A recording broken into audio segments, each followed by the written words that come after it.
Yes. Okay. Effective September 1, 1991, Chapter 9 of the Laws of 1991 requires that we inform persons other than students who attend meetings within a school of the proper procedures to evacuate a building in an orderly and timely manner in the event of a fire emergency. If you must evacuate this room because of an emergency, please use the north exit doors. Walk quickly to the north athletic field. Before we begin but that way's the door. Before we begin the meeting, I would just like to take this opportunity to welcome Karen Reed to our board table. This is her first official meeting.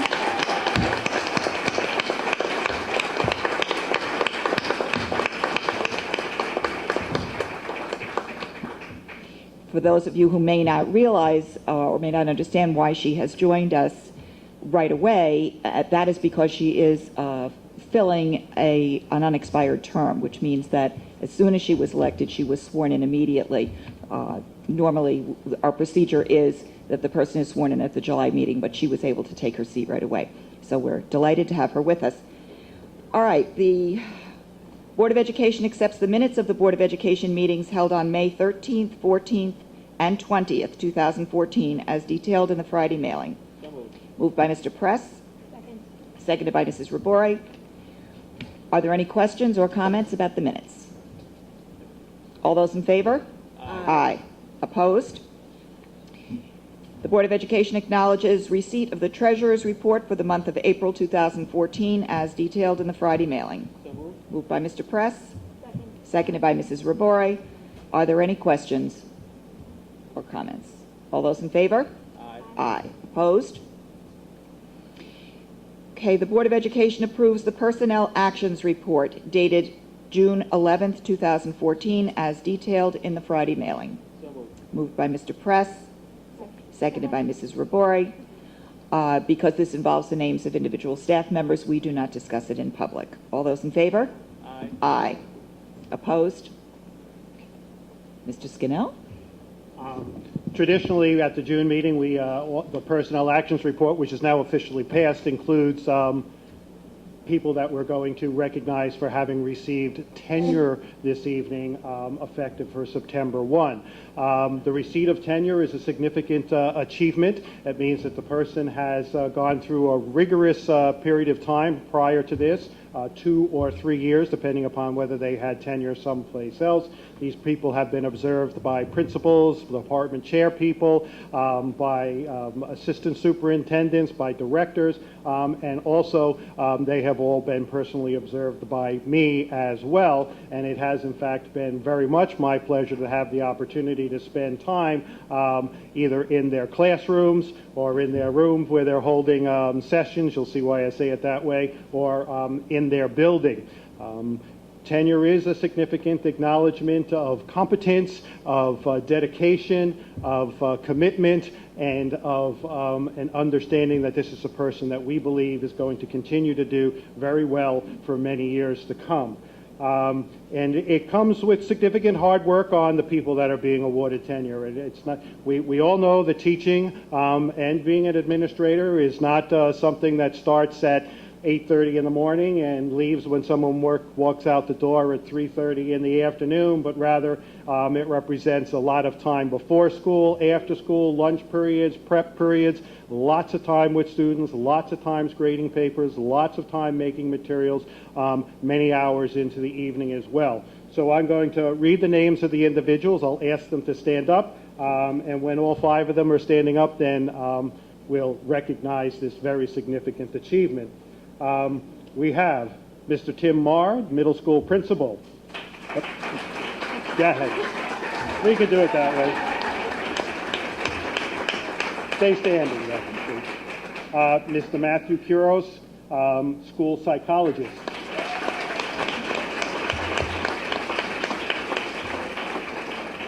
Keep standing, Matt, please. Thank you. Ms. Jacqueline Graham, remedial reading teacher.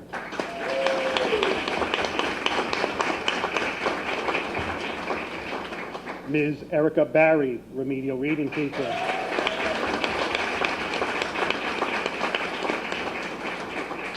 and Mr. Nicholas Rader, science teacher, secondary science teacher.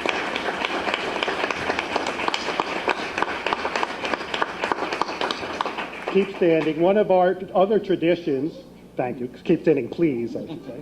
One of our other traditions is I know many of the people that are receiving tenure this evening have brought friends and family. It's important that they bring friends and family because not only is it important that they help kind of acknowledge this significant achievement, but we also like to take the time to acknowledge the fact that they haven't really done it alone.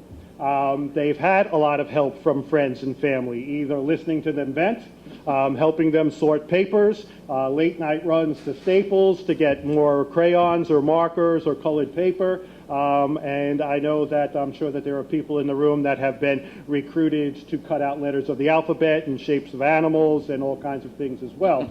So they have had your emotional support and they've also had your logistical support. So our other tradition is, with the friends and family who have joined our 5 tenure people, please stand so we can acknowledge the work that you've done as well.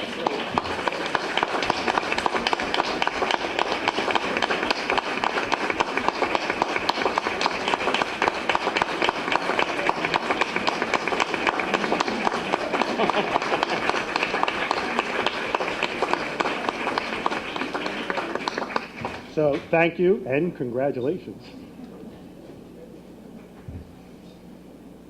Okay, no, I think it's you. You can introduce the... It's still me. You've also had the opportunity to hear me do one of the functions of the superintendent that I enjoy very much, and that is being a cheerleader for the school district and the work of our staff like we just saw, and of course the work of our students. You have heard me brag and give you information about our career academy programs many, many times over, but tonight I put my money where my mouth is. We have some students here this evening who have participated in a really excellent project. They have done a fabulous job. You heard me talk about the gold medal that they received. So we've asked them to come and show you their project. And the students are joined by Ms. Barbara Reese, Ms. Pat Van Hazel, Ms. Jennifer Raleigh, and Mr. Greg Kelly. And I'm going to ask Ms. Reese to introduce the students and get us going.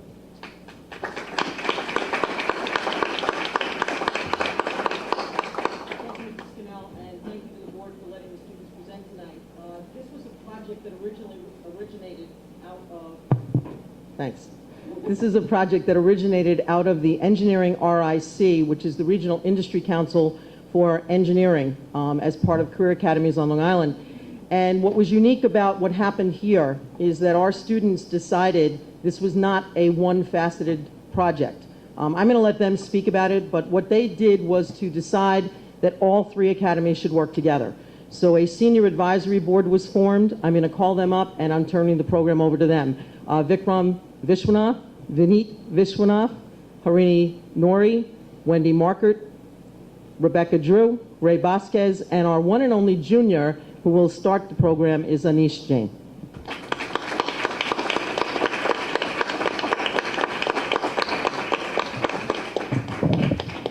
Good afternoon, everybody. Thank you for coming out today, members of the board. And I'll start the presentation. We are the Reconstruction and Resiliency team.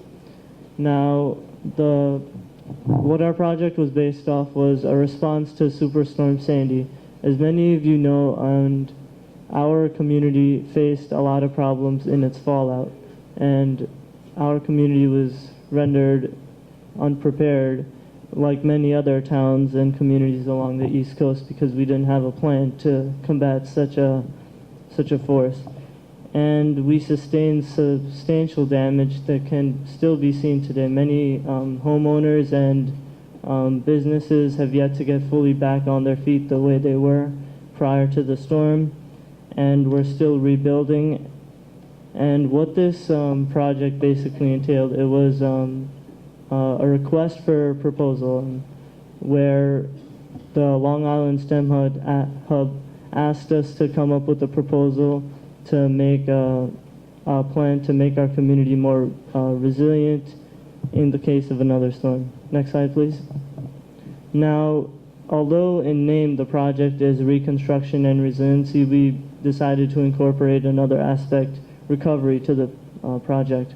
This was because since we are all have personal first-hand experiences with the storm, we were able to diagnose what problems the community faced and what could be fixed firsthand. So we didn't feel that reconstruction and resiliency were sufficient enough, so we decided to incorporate recovery. Now these aspects came after the fact that we realized that after the storm, people had no idea what was going on in the community, what efforts were being done, and there was a lack of communication within the community. There was not much emergency management being done. So a lot of our things that we focus on in our proposal tend to address those problems. Next slide, please. So our project covered these 5 major topics: emergency management and communication, medical services, water filtration, power supply, and emergency preparedness. Next slide, please. Our plan is centered around the Baldwin Senior High School we plan to use it as a community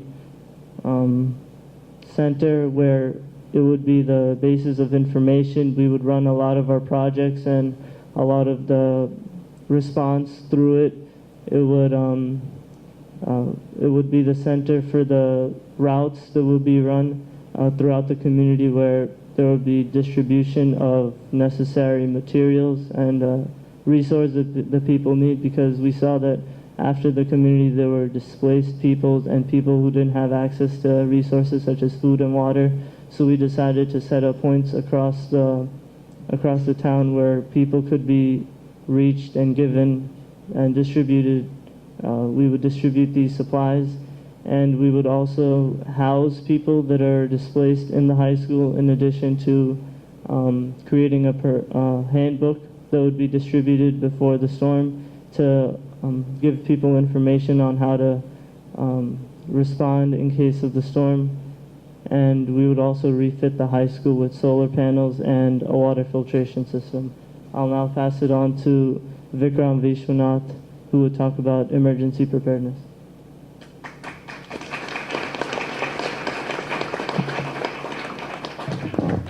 Good evening. My name is Vikram Vishwanath, and I'm a senior member of the Medical Academy at the high school. And for this project, my responsibility was to help create solutions to the emergency management and communication problems we encountered during the storm. So we pretty much identified all our problems into 3 main categories. The first one was that people were unaware of the storm, and the next problem that follows was that people prepared inadequately, and because most of us were displaced from our homes for more than 2 weeks, all the problems were exacerbated. So, yeah. Sorry. And to help create solutions, we created 3 main solutions. I'll touch upon them later. The first one is to use Baldwin High School as a command center. It's located right in the center of Baldwin, so it serves as a pretty efficient secondary emergency shelter. The second one is a shuttle system that goes around Baldwin. This would pretty much utilize the minibus that the school bus owns, and would go around Baldwin gathering people, bringing them to the community, and it is much more safer than people trying to travel the roads by themselves, especially in treacherous conditions after the storm. And the last one is information dissemination sites, and that is pretty much our innovative version of communication without overdependence on electricity or mobile devices or what have you. The first one is the command center. Like I said before, it's located in the center of Baldwin, and the gymnasium behind us and the commons area in the front, they create a total area of approximately 20,000 square feet, and that could house at most 400 people with 50 square feet of area per person. We can't go over 400 people right now because the American Red Cross has placed several safety restrictions on the school, so just the 400 people during the storm is a pretty efficient number. And we'll try our best to keep the cafeteria stocked with food beforehand so we could serve food during the day, and we'll also try our best to do early dinners during the night so people are fed throughout the day while still saving energy during the night, especially when it's cold outside and we need the energy for heat or whatever. And because the high school is outfitted with solar panels and a water filtration system, all these services can sustain most of the occupants for more than 2 weeks, even more. And all of these facilities will be listed in the handbook as well. The second one is a shuttle system. If you look at a map of Baldwin, it's pretty much a long rectangle in terms of its boundaries, north, south, east, and west. So if you split up the community into 4 quadrants and create 4 routes for minibuses, they could effectively bring all the people from all corners of Baldwin to our high school, provide them with necessities, and take them out if they need to. Like I said before, it's less dangerous than driving alone, and well, for the triage center, these minibus shuttle system could also transport the mildly injured to our high school so we can take care of them to the best of our abilities, so the ambulances don't get flooded and hospitals don't have to treat mildly injured people, and they could channel their energies into the critically injured. And all the stops and schedules will be listed in the handbook as well, which will be given to the community before the storm so they can prepare. And the last one is information dissemination sites. These are pretty much large parking lots around Baldwin that we choose to get a large audience and distribute information. These do not require electricity because it's just by word of mouth. Just go there and people come and we talk about what's happening so they know what to expect for what's going to happen. Right now we have designated 8 sites throughout Baldwin, and they have been designated in such a way that no person is half a mile away from them.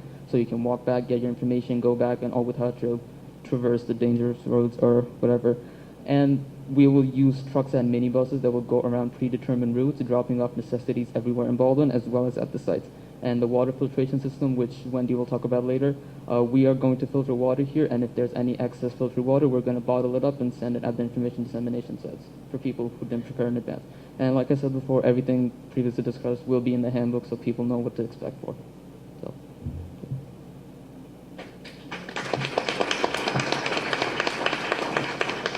And now to speak more on the triage center, here is Rebecca Drew.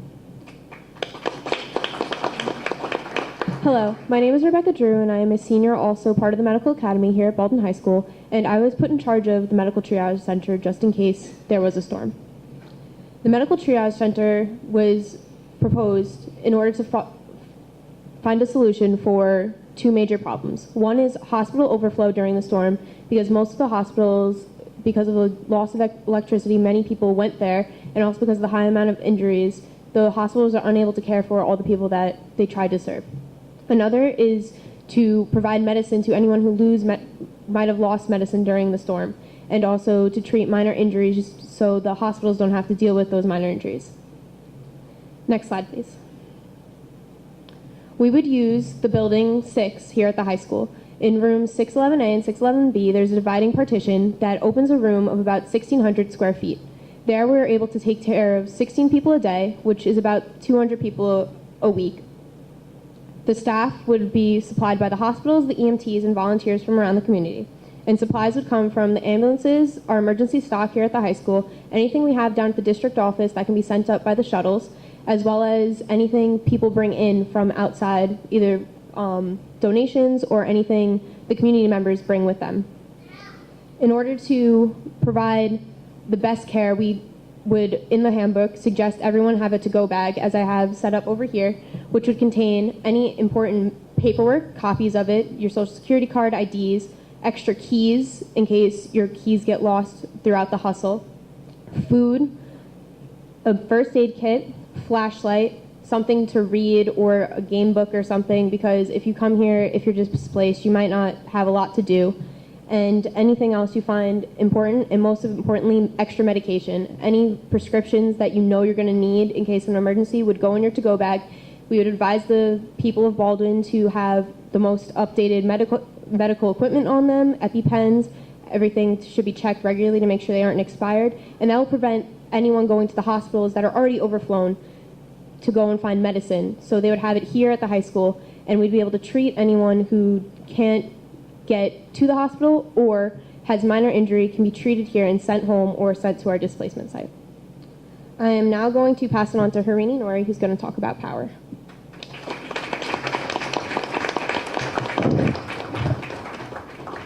Hi, I'm Harini Nori, and I'm a senior member of the Engineering Academy. I was responsible for researching and designing a plan for to improve conditions post-storm pertaining to power. So some problems we encountered were prolonged loss of power.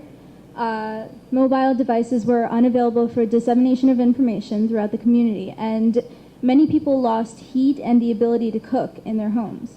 So our focus is to install solar panels on the school roof as a post-storm alternative source of power. Next slide, please. So the solar paneling would be the LG 270 watt solar panels, and that would be about 500 of them. And these solar panels each would power 135 kilowatts of power. And the total system would power 172,500 kilowatt hours at a rate of 0.165 kilowatts per hour. So the power would be used to power many places in the high school, such as the gymnasium, the storage areas, the restrooms, and the medical triage center itself. And there would be charging stations which are set up in the high school commons so people can come and charge their mobile devices for better dissemination of information. And now I'll pass it on to Wendy Markert, who will talk about water filtration. Hi, my name is Wendy. I am a senior advisory board member in the Engineering Academy.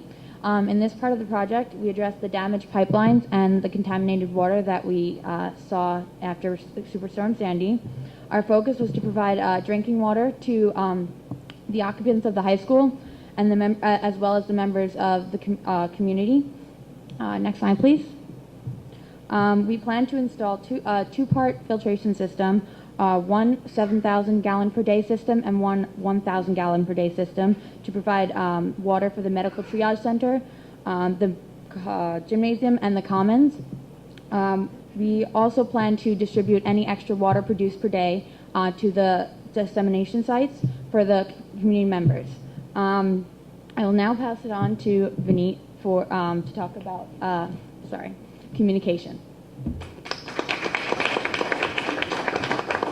Good evening, ladies and gentlemen. My name is Vineet Vishwanath, and I'm a senior board member of the Medical Academy here at the high school.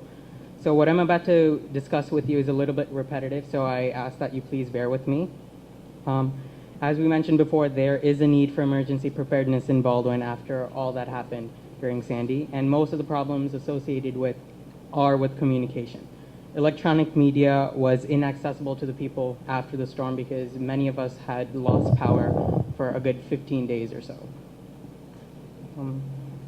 The lack of awareness and the lack of communication resulted in a very disjointed community that was very unaware of all the resources that could have been obtained and used.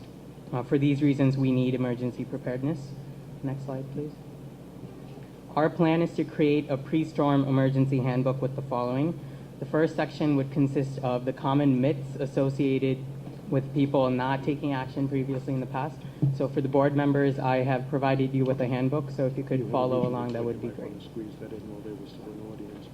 So the myths, common myths such as flooding, like just because one's house hasn't been flooded before, it doesn't mean it won't happen in the future. So many residents of Baldwin thought that their houses were very formidable and could not be flooded, but that was not the case. Many members in Baldwin, we experienced flooding up to Merrick Road, which is a lot north than previous occasions. So the second section would consist of basic information on hurricanes and flooding to allow people to make better decisions on what to bring along and what to do if such occurrences happen. The next section would consist of the list of supplies, evacuation kits, components of a good medical kit, components of a good evacuation kit, and all of these together would help prepare a person to do their best during a storm and after the storm until further help has been administered. So I'm going to now hand it over to Ray Bosquez for cost analysis because after all, this project could not have been possible if the cost was not analyzed.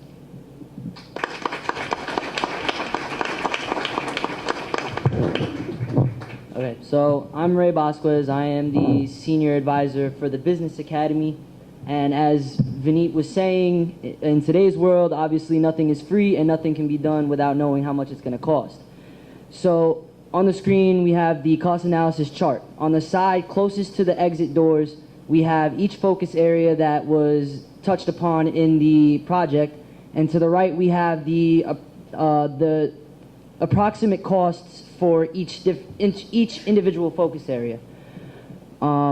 According to when Harini was working on the solar aspect, she was in contact with Sunation Solar Systems, who gave us a price for the solar panels, the installation, and the purchasing of the solar panels to be about $318,000.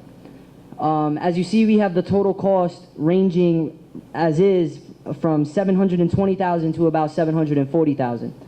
Now, there's also a potential for a bond to be passed that will eliminate the cost of the solar panels, which would reduce the price to about $400,000. Next slide, please. Now, with the solar panels, as is on homes, the solar panels provide you power that you can sell back to the grid, which will allow you to save money. And we, again, according to Sonation Solar Systems, we have the first year, and we have different years that each will see the annual savings. Now, the initial year, you save $28,500 from the solar panels. Each year, there's a 3% increase in the amount saved. On the far, your right, there is the cumulative amount of savings for every year up until that year. Now, with the price of the entire project being at around $720,000 to $740,000, it'll take approximately 20 years to pay back the entire project. If the bond passes, then it'll take around 12 years, was that figure. And then anything after that, the solar panels will still generate money to come back, and that can be used for anything the school needs, such as books, supplies, anything like that. And now I'd like to hand the mic back over to Vikram to talk a little bit more about the collaboration of the academies.